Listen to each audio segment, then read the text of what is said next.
area in K-State. John, you have been very outspoken on your thoughts on the Pac-12 right now.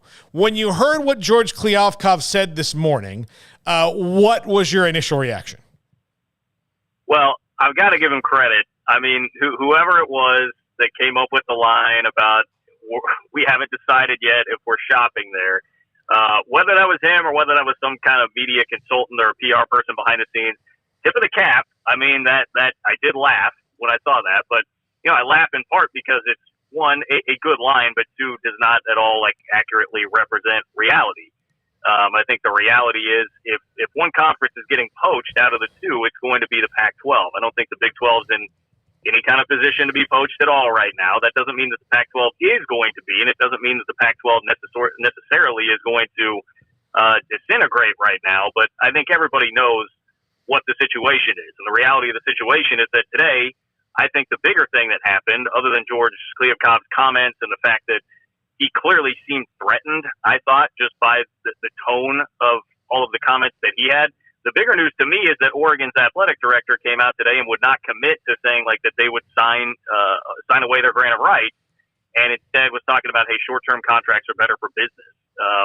I think that's along the lines of the comments from Kevin Warren earlier this week. Another thing that is going to take some stability away rather from the Pac-12 right now. So I guess I would say kudos George for a good one-liner, but I don't think that's changing the reality of the situation. And I think the biggest problem facing the Pac-12 is it's not TV. It's not necessarily TV dollars, although that's a part of it. The problem is the stabilization of the conference and not being able to get Oregon or Washington or, heck, now Cal or Stanford, after what we learned earlier this week about the Big Ten's wish list, to sign away their grant of rights for any kind of period of time. And I just feel like in Pac-12 country, that whole task has been kind of minimized in terms of its importance and difficulty.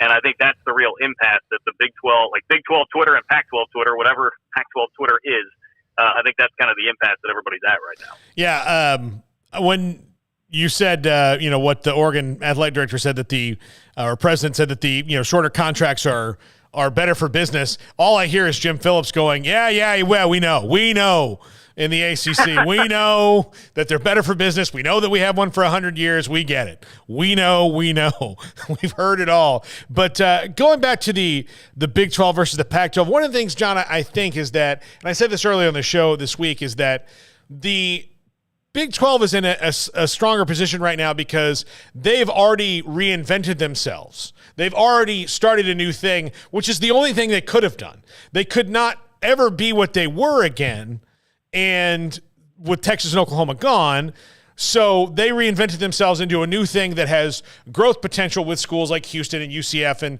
Cincinnati and BYU, who have maybe more concentrated fan bases, not all over the place except for BYU, but in the places they are, and big alumni groups. As for the Pac-12, they've lost LA. There's no way to get it back. You can't reinvent in Los Angeles. There's not another television market you can go grab that will do that again. So that's why, to me, I feel like they are swimming a little upstream, because you can't reinvent, or you can't hit reboot anymore, and you can't really reinvent yourself into something that's on par with anything else. Yeah, well, I mean, just remember, I saw Max Olson tweeted, hey, last year Bob Bowlesby accused ESPN of trying to destabilize his conference. A year later, it's George Kliavkoff accusing the Big 12 of trying to destabilize his conference. I mean, they are in the same position the Big 12 was in pre-adding the 4 schools that were added last year, which it's easy to forget, but that was a crazy time where there was no feeling of stability at all for anybody in the Big 12. I mean, that's where the Pac-12 is at right now, and I still don't see the route where you get Oregon and Washington. They're going to have to come up with something pretty creative to find some deal that satisfies everybody in terms of a dollar payout, satisfies everybody in terms of what the revenue share is going to be, if it's going to be unequal and tilted towards the top 4 there in the conference. Will everybody else be happy with it? And I just don't see what the path is to actually making that happen.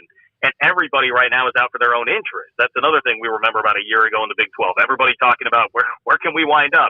Oklahoma State was out here. Robert Allen, who does a great job covering Oklahoma State, was out here talking about we talked to every single other Power 5 conference that's out there. I mean, that's the mode that the Pac-12 is in right now. And that is, once that toothpaste comes out of the tube, man, it's really hard to put that back in. So I get when Stuart Mandel or John Wilner try to tell us, like, hey, it's not like the Big 12 is worth that much more as an entity, if more at all, to TV networks. And in a vacuum, okay, fine, I can get on board with that and I can agree, but let's call it relatively equal.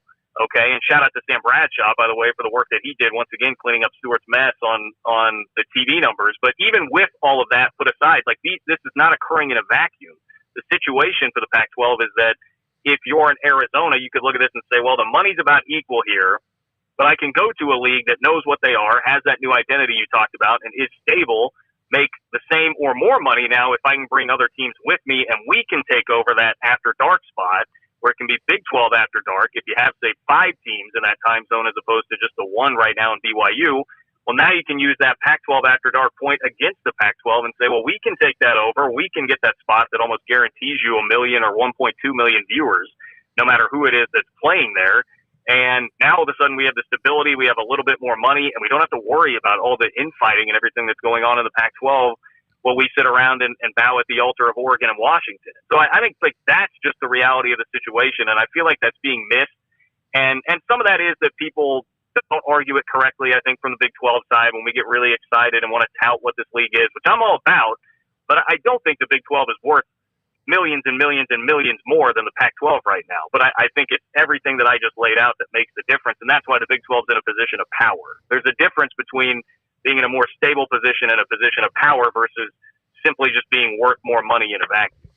Yeah, and look, the Big Ten actually, shot a little arrow through that after dark thing, basically saying like, you bet we're going to do it too, because now they have 2 schools over there. Now, I don't think that they're going to, make them all, play 6 home games at 9 o'clock, but I do think that it's going to be pretty much out there. So then even if you're still doing Pac-12 after dark, there could be a better game, USC and say Wisconsin on at that same time than what you're touting out there. So right now you better hope that nobody else goes into that 9:30 time slot. You probably shouldn't have said anything about it.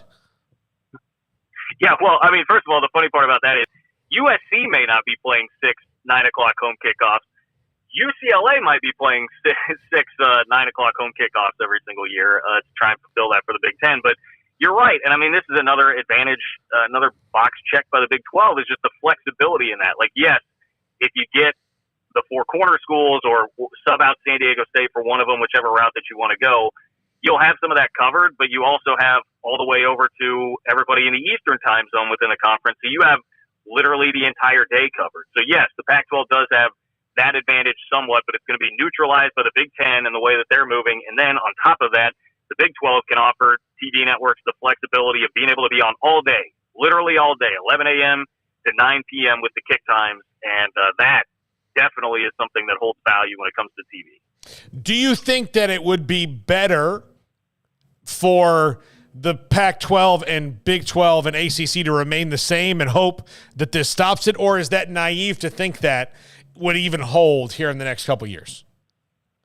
Man, that's such a tough question. Like I had such a mixed reaction to the Big Ten press conference earlier this week, Kevin Warren's press conference, where on one hand, when he kind of leaves the door cracked open for further expansion and certainly didn't shut it, certainly did not provide stabilizing comments to the college football landscape. On one hand, I'm excited and I'm like, okay, I think this ramps up the chances of the Big 12 being the conference that collects basically the best of the rest, right? And I think that's the hope right now is that eventually, whenever this thing all sorts itself out, there will be the 2 mega conferences, but then you'll get the best of the rest. And we're talking about scooping up some of the ACC too. And I think, all right, I feel like that got us a step closer. But you're also kind of playing with fire because at what point then maybe it gets to eventually the Big Ten and or SEC. They're going to take a couple of schools from the Big 12 and just completely blow the whole thing up, and it'll literally be just those 2. And certainly myself, this is where it comes into being a K-State fan, K-State grad, somebody that covered the team for 10 years. Obviously, I care deeply about it, and I worry then in that standpoint, like where K-State winds up and all of that. So it's kind of a double-edged sword. Like I feel like where the Big Ten's at, and that sort of relates back to your question in general. I don't totally know.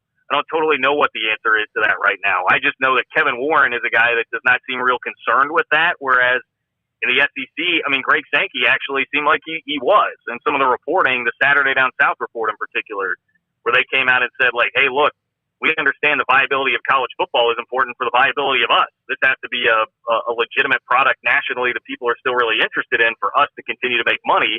And that seemed to me to be a really a very wise statement from the Pac-12, or excuse me, the SEC. Rather, the Big Ten now, on the other hand, is kind of like, look, we're gonna conquer. We're gonna go do what we have to do to look out for us, and not be Sears and Roebuck. Robux? I don't know. That was a new one for me to learn. Yeah, they're trying to be Amazon. That's what they're trying to be. Yeah. And yes. be a big giant. But if you do want a 16-team playoff, that's also kind of speaking out of both sides of your mouth, in that you could say, like, look, we'd like to be Amazon, but if we realize nobody else really is going to get out of the way enough to let us do that, we can always go to 16-team playoff, and then that makes a lot of teams feel better, even though whatever playoff is designed is going to be designed to get, of those 16 teams, 6 to 8 of them will be from those two leagues. Yeah, the 16-team play, I'll be honest, that one really caught me off guard. I was not expecting to hear about that. And, the Big Ten was a part of the alliance, which some of what we heard from the alliance in killing the idea of the 12-team playoff. Now, I kind of knew at the time we were hearing this has to just be an excuse or something being thrown out right now for whatever the real reasoning is. But we heard about player safety and not wanting to play extra games. Well, what are you doing with a 16-team playoff then? I mean, just creating more games and creating more scenarios for more teams to be playing that 15th or 16th or whatever game on their schedule. So, yeah, that was a new one to me, and that's another one where I have to kind of think really long and hard about, all right, like how would that affect the Big 12? I guess on one hand, more playoff spots would be better, but what does that mean for everything else, the mechanisms that are happening and developing around that too? And then could you get the SEC on board with that? I don't know. That opened up, I think, a whole new can of worms to discuss, but it's kind of getting overshadowed, obviously, because realignment is in the not in the rearview mirror. That's more in the rearview mirror. Everything else is front and center, which is realignment. I think, though, with a 16-team playoff, you could, the way you sell it, if you're everybody who's not the SEC and Big Ten, is like, you guys are going to get more. Like, it's not us. Like, you need to kind of undersell it. Like, it's great for us. It's even better for you. Like, stop trying to, like, for them, stop trying to tell them that, like, you're as good as them, and just admit what they want to hear. Like, just, it's good for you. You'll get more. Everybody's going to be happy here. You can be world dominant, and we can still be a part of it. Like, that's the way they have to sell it. Whether they feel that way or not, sometimes you just have to, swallow your pride.